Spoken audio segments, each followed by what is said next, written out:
Good morning, good afternoon, good evening, wherever you are in the world. A quick introduction to Outsiders. Of you who have missed this program, it's on every Sunday morning on Sky. This is a rehash of what happened in relation to the elections we had. The Labour Party got back in again. Oh, I'm so excited. Anyway, without further ado, watch this, share it, and digest it because life is not going to get any better in Australia. We'll be almost as well. In fact, we're catching up with the UK, and that's bad. Bye for now. And so the blame game begins. Predictably, there is a veritable rogues gallery of those who will be scapegoated for the coalition's lamentable and entirely unnecessary disastrous loss, heading what will grow into a Melbourne's Cup of contenders for the person who lost it for the Libs will of course be, yes, you guessed it, Donald Trump. Already this particular horse has been trotting around the field for weeks with all sorts of punters blaming the US president for all the woes under the sun, but in particular for Peter Dutton's disastrous campaign and loss. This, despite the fact that Donald Trump barely even knows who Peter Dutton is and doesn't have much time for Albo either, as he made clear a week or so ago. Australian Prime Minister is having an election this weekend. Will you speak to him about trade? They are calling and I will be talking to him, yes. The argument that Trump is to blame for the coalition loss is as fatuous as it is self-deluded. The coalition had a very clear choice when Trump was elected, to fully embrace him or to distance themselves from him. Dutton and his advisors chose the latter. Unequivocally and relentlessly, they alienated Trump. Rather than saying, we are very excited by the election of Donald Trump because although we may disagree on some things, ultimately we share his core values, such as opposition to the woke leftist agenda and a belief in securing cheap and reliable energy in order to combat the cost of living and reinvigorate our industries and jobs. Peter Dutton went the opposite way, proclaiming, people have nothing to fear from a Trump presidency, showing the fear in his eyes, implying Trump's election was some kind of calamity or natural disaster. And it never got any better. Peter Dutton ranted about the Zelensky meeting and described Elon Musk as evil, an evil genius. Dutton nailed his colours clearly to the anti-Trump mast and his ship sank. Had Dutton gone the other way, as I repeatedly urged here on Outsiders and in The Spectator Australia, he would, in my opinion, now be basking in the glow of a remarkable victory, or at least a minority Labor government. He would have hopped on a plane to Washington and established a relationship with Trump, which he should have done right from the beginning, and which would have meant he would have been able to say all through the campaign, I know and chat to Donald Trump. I guarantee I will get us a better trade deal than Anthony Albanese, who can't even get a phone call with the US president. Never happened. Even Ryan Liddell, Bill Shorten's former chief of staff, admitted here on Sky it was ridiculous to blame Trump for the coalition's disastrous campaign. More importantly, the one Conservative politician who has stuck like glue to Donald Trump is Nigel Farage. And guess what? This week, he is basking in an extraordinary victory for his Reform Party in the UK, an unequivocally conservative and populist party. Next, and it would have been so easy, when Trump pulled out of the Paris Agreement, Peter Dutton should have said, the world has changed. All the major industrialised nations are no longer committed to net zero. It is suicidal, it is folly for us to also be committed to net zero, so a coalition government will withdraw from the Paris Agreement in order to immediately restore cheap and reliable energy to this nation and drive down the cost of living. That message should have then been hammered home every day. This would have forced Chris Bowen to the front of the Labour's election campaign. Albo wisely kept him hidden in the lodge basement, handcuffed to the plumbing pipes for the duration of the campaign. And then when the net zero blackouts hit Europe last week, with even people like Tony Blair saying net zero is a disaster, Peter Dutton would have been able to say, I told you so. My call to pull out of Paris will save Australia from exactly the same fate. The joke about blaming Trump for Dutton's loss is that Dutton lost because he distanced himself from Trump. It showed weakness, it showed timidity, and it played straight into Labour's hands. Had Dutton actually followed the Trump playbook, as I repeatedly urged, attack woke, attack immigration, stop immigration, destroy the left, he could, and in my opinion, would have won.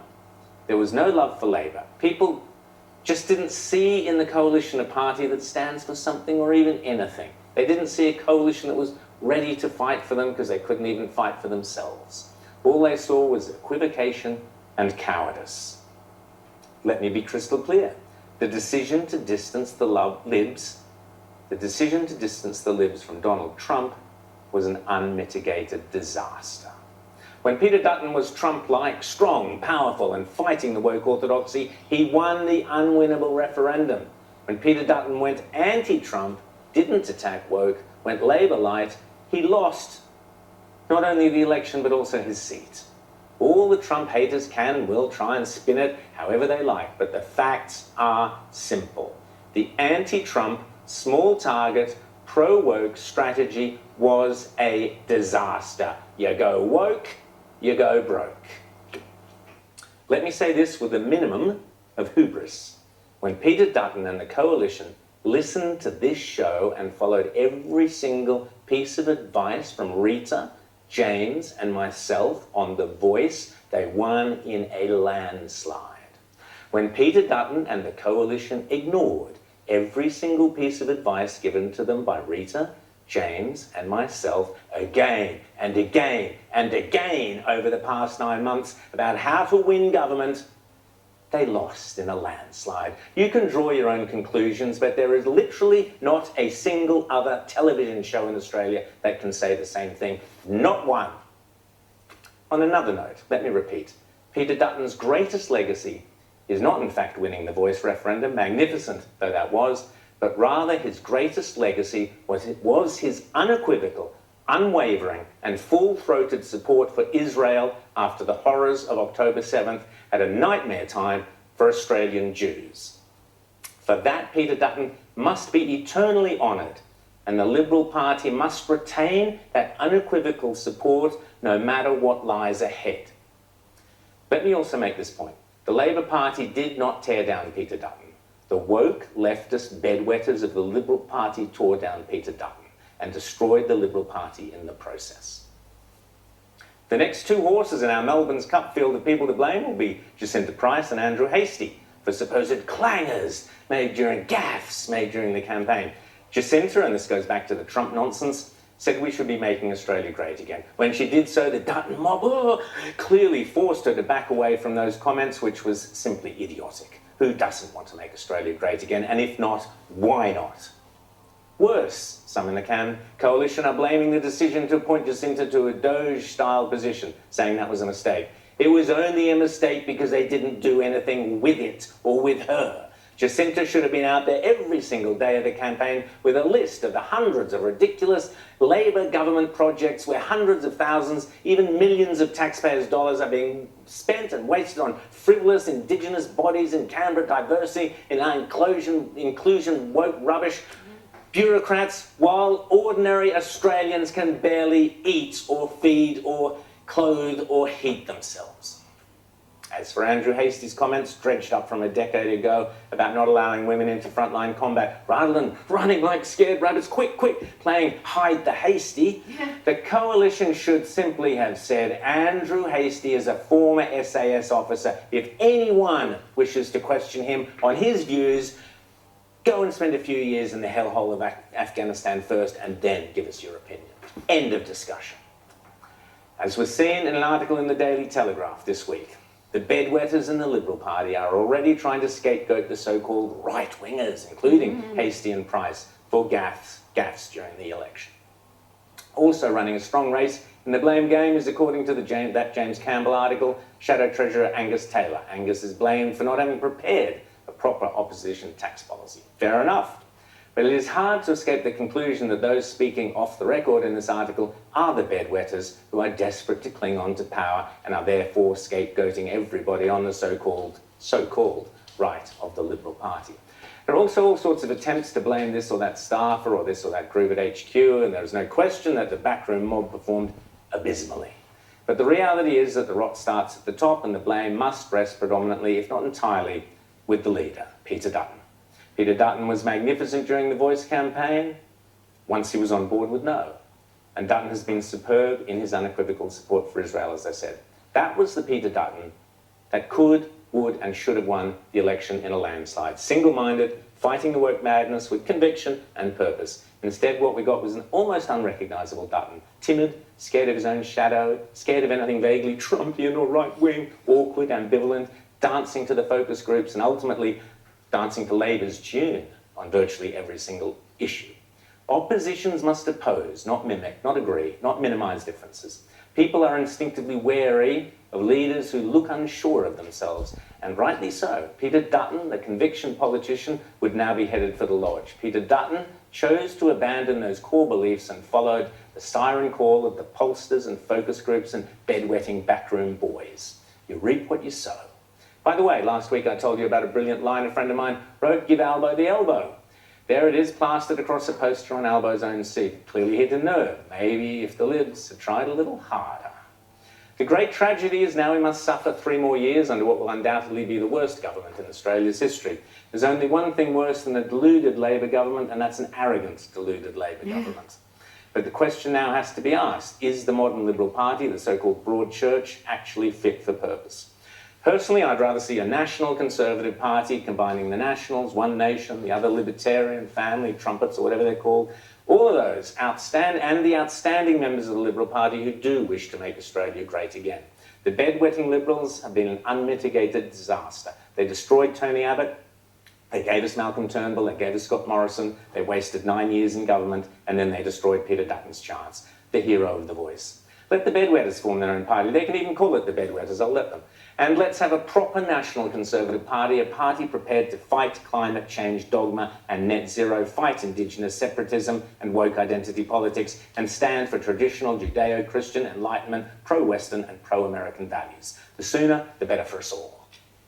Our Conservatives here just lost a thumping election because they were terrified of the words Donald Trump, basically. And ran in circles around anything that was vaguely conservative. Nigel Farage has just performed the most stunning results in 2 by-elections and council elections where Reform has surged ahead, winning extraordinary, because it's a first-past-the-post system, winning one candidate by only 6 votes out of some 20,000. Extraordinary stuff. Myron, tell us, how's it feeling like to be in Britain to have a proper Conservative Party back again? Yeah, well, this is an amazing time because, yes, these were just local elections, but in reality, these elections have ushered in a whole new political landscape that probably only happens once in a century because the first-past-the-post system, as you mentioned, has been well and truly broken. When Nigel came back in July last year during the general election, he said he would just make a bridgehead into Parliament. So the first crack of that first-past-the-post system, which locks in Labour and the Conservatives, was made in July.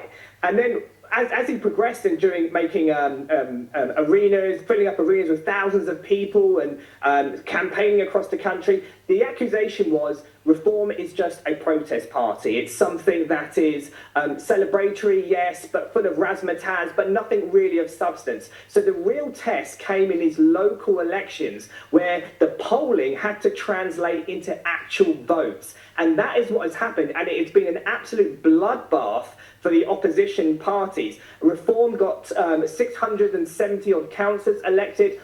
10 local councils come under their control, plus this by-election, a parliamentary by-election, as you said, won by 6 votes, which was previously lost by 15,000 votes, and now just won by 6 votes. And so what this shows is Reform is not a protest party. It's not just something you just cast your vote just to send a message somewhere. It is now locked into local government. So yes, Labour had the national government authority in Parliament, but the local government across England and probably next year in Wales and Scotland will be run by Reform UK. This is shattering the Uni Party, shattering the first-past-the-post system. This is astonishing. What is the future of the Tory party? Will they merge into Reform or just become history? Well, Nigel Farage has actually declared the Conservative Party effectively dead. Because they have been hollowed out in all the shires and all the counties, so they have no real grassroots base. So Kelly Badenoch, who's in charge of the Conservative Party, I mean, she said she doesn't want to have a pact just yet. It's probably too early to say. but they are on the naughty step. They are grovelling because they're paying the price for the Boris wave of immigration, where he let in net immigration at over near enough 1 million people in 1 year. And so the Conservative Party have lost their constitutional philosophy. Their principles are scattered. They're a divided party. And as a result of that, the British electorate have no faith in them whatsoever. And Myron, just want to ask you about what this means in terms of policies like net zero, like immigration. Nigel Farage has come out and said, as far as he's concerned, the councils can start firing their climate and diversity and inclusion people, which is great news. But there are real policies that are in place. Tell us about them. Yeah, so I think Nigel's taken a bit of inspiration from Elon Musk, and the first thing is the local government waste. That there's going to be a kind of Doge movement that's going to happen all across local government, massive efficiency savings going across, because as you've seen in America, it's happening all across governments across the world. And so that's the first thing. The auditors are going to come in and look at the books and look at the accounts. And as you said, all kind of renewable wind, solar farms are going to be pushed back against. Migrant hotels, this is a massive deal. Illegal migrants are being housed all across the country in hotels and even in private rental accommodation. And so the local councils run by Reform will be pushing back against that. DEI, as you said. Also, the work from home philosophy, you know, the kind of 3-day, have a cup of tea, have a cup of cake, have a slice of cake, and then off you go, maybe a couple of hours here and there. That the work from home philosophy is going to be put into the bin as well. So that is the kind of policies that we're going to implement at local level. Sure, they'll be resisted at national level, but that's the tussle. Labour at the national level, Reform at the local level. Labour may have the constitutional power, but Reform has the power of the people behind them. James. You know, the one thing I'm sort of concerned about with all this, Myron, is that things had to get so bad in Great Britain for Reform to start to see these sorts of victories. You've got a number of years left until you've got another general election, so you've got many more years of Starmerism. Is the concern that it is only when things, and this is where I'm sort of thinking about in an Australian context, only when things hit an absolute crisis point that voters start to say, you know what? We need to accept that the right is the ones to sort this out. You're absolutely right. Unfortunately, it's just the reality of the situation. People don't follow politics as much as perhaps we would like them to. And so as a result, they can't track the kind of policies that are being implemented and the outcomes that are happening on a day-to-day basis. And so it is only when things get really, really, really bad that they feel it when they walk out their door. They see their towns and villages have been changed. The cost of living is completely been turned on its head, and their rights and everything else have been, you know, stripped away from them. That's when they start to realise how bad things are getting, and that's when they start to change course. But I always knew it would happen. The Labour government, in my opinion, is a vaccination. It's a vaccination against mass migration. It's a vaccination against net zero. It's a vaccination against identity politics and high tax, highly regulated economy. Sometimes we need to go through these dark times to understand what the right course of action is. And you're absolutely right. It might be happening in Australia. It's certainly happening in the UK. But I would say